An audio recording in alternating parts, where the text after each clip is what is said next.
अब इसमें कुछ और बात करते हैं। अब देखिए ये क्या बनाते हैं, नाइट्रोजन क्या बनाता है, पेंटाहेलाइड नहीं बनाता है। क्या नहीं बनाता है, पेंटाहेलाइड। क्या नहीं बनाता है, पेंटाहेलाइड नहीं बनाता। लगभग सभी क्या बनाते हैं, पेंटाहेलाइड बनाते हैं। क्यों नहीं बनाते, डी कक्षा का इसमें क्या होता है, अभाव। क्या होता है इसमें, डी कक्षा का आपको क्या देखने को मिलता है, अभाव देखने को मिल जाते हैं। नाइट्रोजन क्या नहीं बनाता है, पेंटाहेलाइड नहीं बनाता है, क्योंकि इसमें डी कक्षा को आपको अभाव देखने को मिलता है। समस्त जो नाइट्रोजन है या जो N-15 सभी तत्व है वो क्या बनाते हैं, पेंटाहेलाइड बनाते हैं। इसके कारण अगर संरचना की बात करें तो sp3d संरचना होती है इसकी खुद की, और ये होते कैसे हैं, सभी सभी द्विपिरामिडीय होते हैं। द्विपिरामिडीय संरचना कैसी होती है, द्विपिरामिडीय, और संकरण sp3d संकरण होता है। अगर कुछ बात करें औद्योगिक रूप में बात करें, PaCl3 और PaCl5 की बात करें, सभी के सभी क्या करते हैं, विश्व की बात करोगे आप, विश्व की जब बात करते हैं लगभग हम करते हैं इसकी 2,50,000 जो टन है उसका उत्पादन किया जाता है PaCl3 और PaCl5 का। अगर आप PaCl3 और PaCl5 की बात करोगे तो PaCl5 का निर्माण की 5 की बात करोगे तो कुछ इस प्रकार से इसका PaCl5 का क्या होता है, निर्माण होता है। क्या होता है इसका निर्माण। एक कुछ रिएक्शनों के बारे में बात करते हैं। यहाँ पर बात करते हैं PaCl3 की बात करते हैं, और अगर मैं यहाँ पर बात करूँ तो PaCl5 की बात करूँगा। जब आप इसकी रिएक्शन 3RCOH से करवा देते हैं, किसी रिएक्शन कर देते हैं RCOH से, और एक रिएक्शन की बात करें PaCl5 की तो ROH से करवा देते हैं 3 से।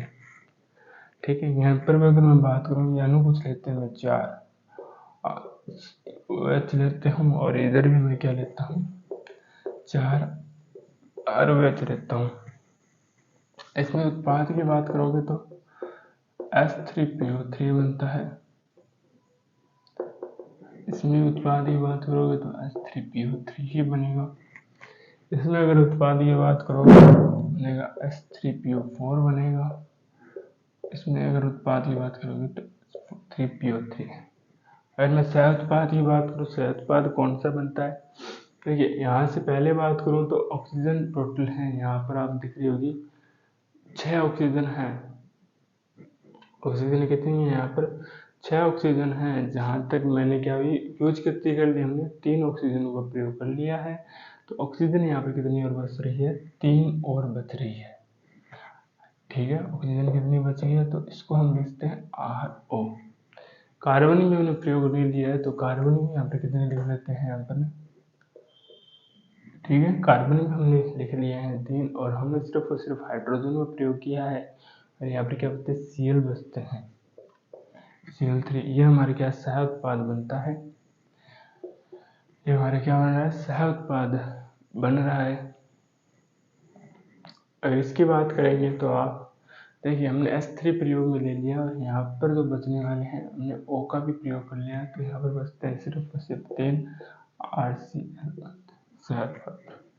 यहाँ पर अगर बात करोगे टोटल ऑक्सीजन थी इसके अंदर, हम 4 दूनी 8 थी, उन्हें वही उत्पाद बनते हैं, पर संख्या चेंज हो जाती है, 4OCl 4OCl की बात करेंगे, 4ROCl की बात करते हैं, और एक यहाँ से क्या निकल जाता है, आपको HCl निकलता हुआ दिखाई देता है। सिमिलर इसकी अगर बात करोगे तो इसमें भी क्या हो जाता है, एक तो निकल जाता है 4RCl और प्लस HCl निकलता हुआ दिखाई देता है।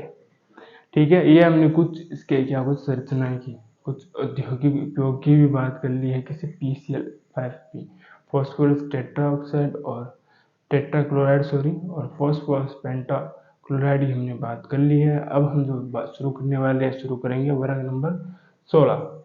हमारा अगला वर्ग कौन सा है, वर्ग नंबर 16।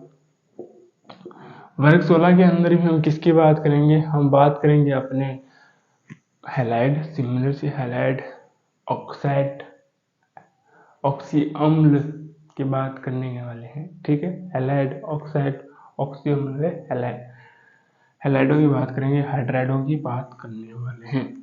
तत्व हैं देखते हैं। और सही से टिप तत्वों की बात करें, तत्व कुछ इस प्रकार से आते हैं और सही से। अब हम बात करते हैं कि हैलाइड किस प्रकार से बनाते हैं। कुछ हैलाइडों की बात, तो कुछ इस प्रकार से आपको हैलाइड बनते हुए दिखाई देते हैं। ये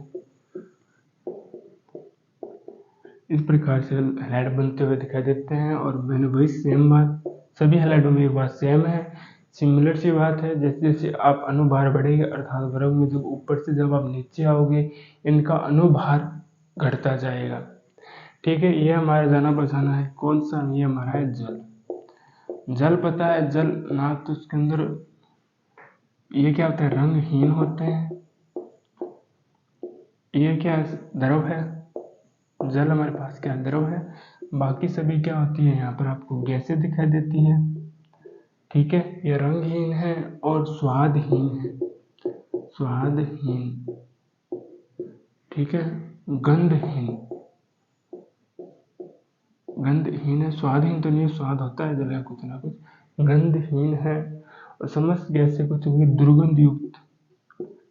दुर्गंध युक्त अप्रिय गैस से दिखाई देगी, अप्रिय। तो ऐसी दुर्गंध जो आप सहन नहीं कर पाओगे। ठीक है, जल पुनः बात करते हैं, हाइड्राइड होते हैं। अनुभार बढ़ने के साथ साथ इन कर्म घटते रहते हैं। क्या होते हैं, घटते रहते हैं। और अगर हम जल की प्रॉपर्टी की बात करते हैं, द्रव होता है, लिक्विड होता है, सभी बाकी क्या होते हैं, गैसेज होती हैं। और इनके गुण की बात करें तो रंगहीन, गंधहीन होता है, कलरलेस होता है और गंधहीन होता है। बाकी कुछ ना कुछ दुर्गंध होते हैं, अप्रिय गैस होते हैं जिसको आप स्मेल करना ही नहीं चाहोगे। ठीक है, और बात करते हैं, इसमें श्रृंखलन गुण पाया जाता है। क्या पाया जाता है, श्रृंखला गुण पाया जाता है, अर्थात हाइड्रोजन में सल्फर होते हैं, वो कई प्रकार के हाइड्राइड के रूप में दिखाई देते हैं। जिस प्रकार से बताऊं तो ये कुछ इस प्रकार से श्रृंखला निर्माण करते हैं, H2SO4 H2SO4। सल्फर कुछ इस प्रकार से आपको हाइड्राइड आप श्रृंखला संरचनाएं बनाते हुए दिखता है। इसको बोलते हैं हाइड्रोजन पेरोक्साइड की बात हम करते हैं। अब अगले गुण की जब बात करें, हम क्या बात करते हैं, ऑक्साइडों की बात करते हैं। इसकी बात करते हैं ऑक्साइडों की। आपने O3 देखा होगा, जिसको क्या बोलते हैं, हम ओजोन बोलते हैं। क्या बोलते हैं, ओजोन बोलते हैं। जिससे हमें क्या पता चलता है, ये ऑक्साइड किस रूप में बनाते हैं, O2 के रूप में बनाते हैं। क्या बनाते हैं, ये सभी O2 के बनाते हैं। इसको अर्थात हम इस प्रकार से लिख सकते हैं, XO2 लिख सकते हैं हम। अर्थात क्या बनाते हैं, O2 बनाते हैं, ऑक्साइड इस प्रकार से बनाते हैं, ये कुछ इस प्रकार से बनाते हैं। जैसे O3 की बात करें, सिमिलर सी अनुभार बढ़ने के साथ साथ इनका क्या होता है, स्थायित्व या जो प्रबलता होती है वो घटती रहती है। अगर मैं बात करूँ, ये कुछ SO2 भी बनाते हैं, ये कुछ SO2 भी बनाते हैं। ये ऑक्साइड इस प्रकार से ऑक्साइड बनाते हैं। ये हाइड्राइडों के बारे में हमने बात कर ली, हमने ऑक्साइडों की बात कर ली है। अब इसमें दो और बचते हैं, ऑक्सी अम्ल बचते हैं और हैलाइड पढ़ते हैं। ये हर चीज है, इसको नोट डाउन कर लीजिए, फिर इसको आगे और पढ़ते हैं। अब हम क्या बात करते हैं, SO2 गैस की बात करते हैं। किसकी बात करते हैं, SO2 की। SO2 क्या है, एंटीसेप्टिक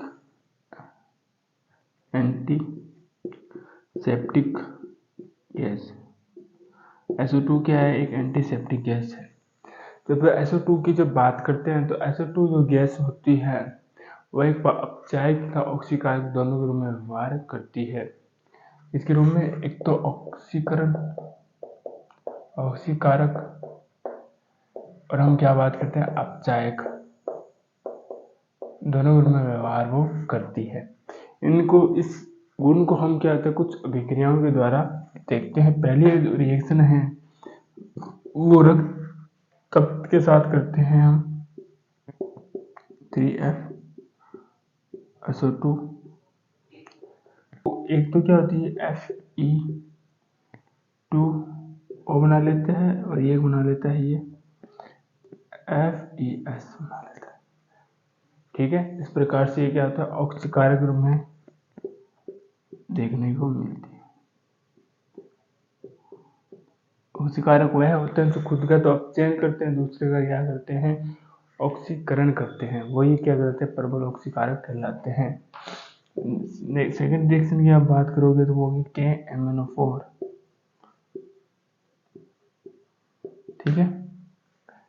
अगर बात करूँ 5SO2CO2, ये हो गया अब चाय गुण को सिद्ध करने वाली अभिक्रियाएं होगी, ठीक है। एक और रिएक्शन कर लेते हैं हम, ठीक है। ये क्या आते हैं, ये दोनों जो अभिक्रियाएं हैं, इन जब दो रिएक्शनों की आप बात करेंगे तो दोनों रिएक्शनों की बात करते हैं, वो क्या दर्शाते हैं, अपचाय गुण को दर्शाते हैं। अब हम बात करने वाले हैं SO2 की व SO3 की। हम अनुनाद की बात करते हैं, अनुनाद किस प्रकार से दर्शाते हैं, ठीक है। अगर मैं इसकी बात करूँ CO, ठीक है,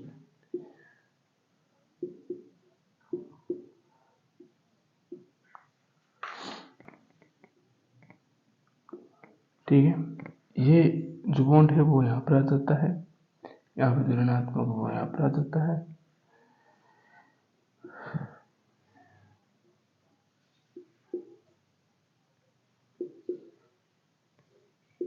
यहाँ पर डबल बॉन्ड बना लिया, ठीक है। पुनः इस प्रकार से रिएक्शन हो जाएगी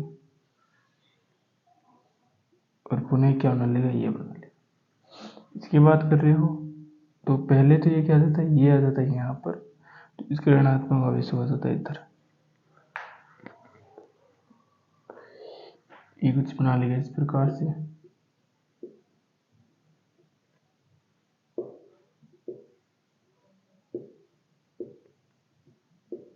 और ठीक है।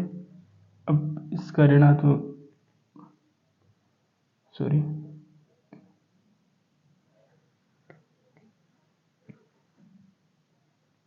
डबल आ गया ना इधर, ठीक है। अब इसका जो ऋणावेश है वो तो इधर आ जाएगा, ये पुनः इधर चला जाएगा,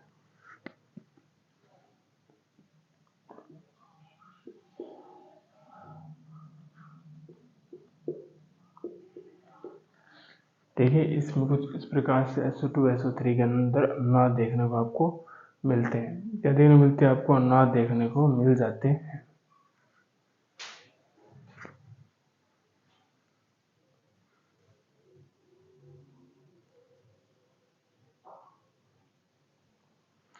अब इनके बाद क्या करते हैं, हम ऑक्सी अम्लों की बात करते हैं। किसकी बात करते हैं, ऑक्सी अम्लों की।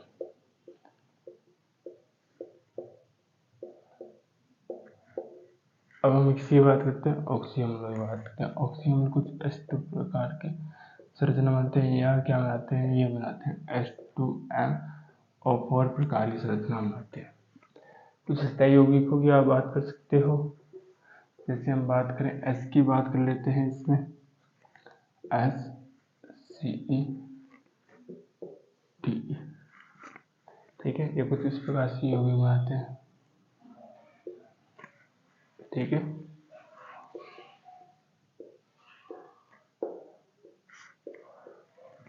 और ये एक प्रकार के सल्फ्यूरिक अम्ल बोलते हैं, क्या बोलते हैं इसको, सल्फ्यूरिक अम्ल बोलते हैं, H2SO4। इसको सेलेनेट बोलते हैं,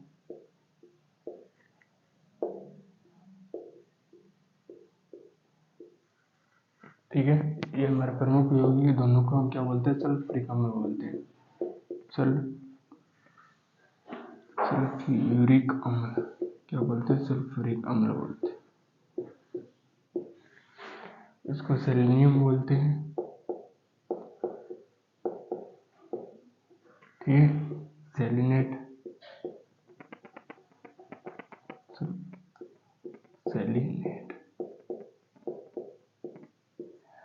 इस प्रकार से क्या आते हैं, कुछ ऑक्सी अम्लों का निर्माण करते हैं। एक संरचना याद रखना, H2MO3 और H2MO4, ठीक है। कुछ स्पेशली के नाम याद रखना, सल्फ्यूरिक अम्ल, सेलेनेट, सेलेनियम और H2TO4 प्रकार के मिलते हैं, ऑक्सी अम्लीय बनाते हैं। इसको क्या बोलते हैं, हम बोलते हैं टुलेरिक अम्ल बोलते हैं। क्या बोलते हैं, टुलेरिक अम्ल क्या बनाता है, टुलेरेट अम्ल लवण बनाता है। क्या बनाता है, टुलेरेट लवण बनाता है। इसको क्या बोलते हैं, सेलेनिक अम्ल बोलते हैं, जो क्या बनाता है, सेलिनेट लवण बनाता है, ठीक है। इसको बोलते हैं सल्फ्यूरिक अम्ल, या क्या होता है, सल्फेट लवण बनाता है।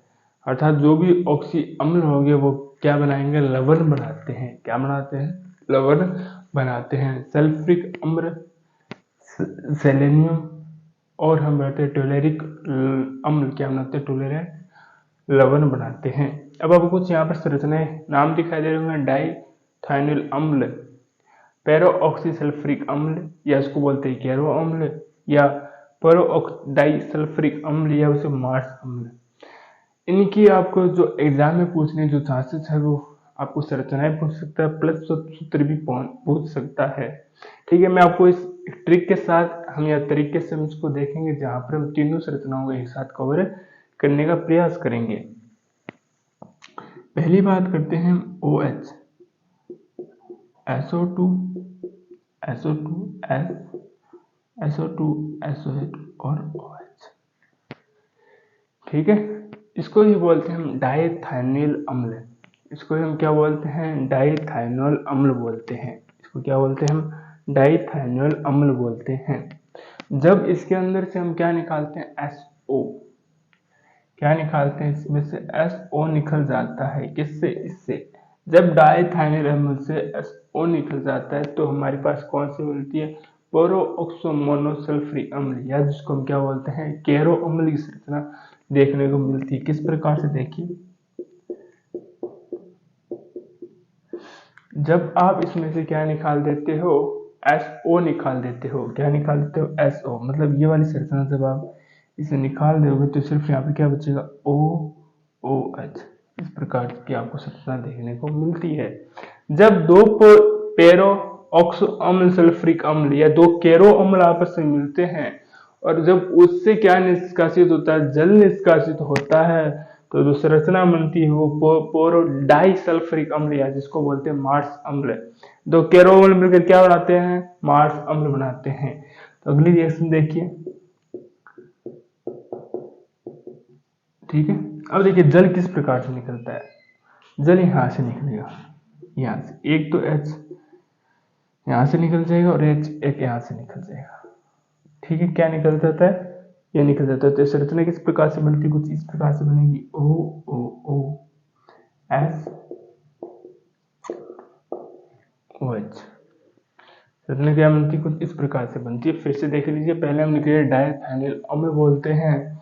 डाइथाइनिल अम्ल से आप अगर केरो अम्ल बना रहे हैं तो SO2 गैस निकलती है। जब हम बात करते हैं डाइथाइल अर्थात हम मार्स अम्ल की जब बात करोगे आप, मार्स अम्ल में किस प्रकार से बनते हैं, जब दोनों संरचनाओं को अर्थात केरो जो अम्ल है उस केरो अम्ल से अगर हम H2 जल निष्कासित हो जाता है, दोनों संरचनाएं आपस में मिल जाती है, इसका निर्माण करती है, मार्स अम्ल का निर्माण करती है। अब हम जो आगे पढ़ने वाले जो अंतिम हमारा जो वर्ग है, वर्ग नंबर 17, जिसको हम क्या बोलते हैं, हेलोजन फैमिली बोलते हैं। ये बार इनको अच्छे से आप नोट डाउन कर लीजिए। अब क्या कर लेते हैं, इनके संरचना सूत्र की थोड़ी सी बात कर लेते हैं। सूत्र या संरचना तो बना ली, सूत्र भी देख ली। हाइड्रोजन गिन लीजिए, इसके अंदर कितने हैं। जब आप हाइड्रोजन गिनते हैं तो हाइड्रोजन इसके अंदर है 2। ऑक्सीजन गिन लेते हैं, ऑक्सीजन कितनी है, फिर हम S को भी गिन लेते हैं। फिर पहले क्या गिन लेते हैं, S को भी गिन लेते हैं, ऑक्सीजन को भी गिन लेते हैं। ऑक्सीजन है इसके अंदर 1 2 3 4, तो 6 ऑक्सीजन दिख रही होगी आपको, 6 इसके अंदर ऑक्सीजन है। और S कितने देखने को मिल रही है आपको, S इसके अंदर 2 है। ठीक है, इसके अंदर देख लीजिए, गिन लीजिए S कितने, S 2 है फिर से। ठीक है, सोडियम सल्फर इसके अंदर 1 है। ऑक्सीजन कितनी है इसके अंदर, 1 2 3 4, 4 ऑक्सीजन देखने को मिल रही है। अगला देख लेते हैं हम, इसको देख लेते हैं। इसमें देखिए सल्फर कितने इसके अंदर, 2 है, हाइड्रोजन भी 2 है, सल्फर 2, सल्फर भी 2 है इसके अंदर। ठीक है, और ऑक्सीजन की लीजिए कितनी है, 1 2 3 4 5 6 7 8, 4 ऑक्सीजन है। इसको इस प्रकार से लिख सकते हो आप।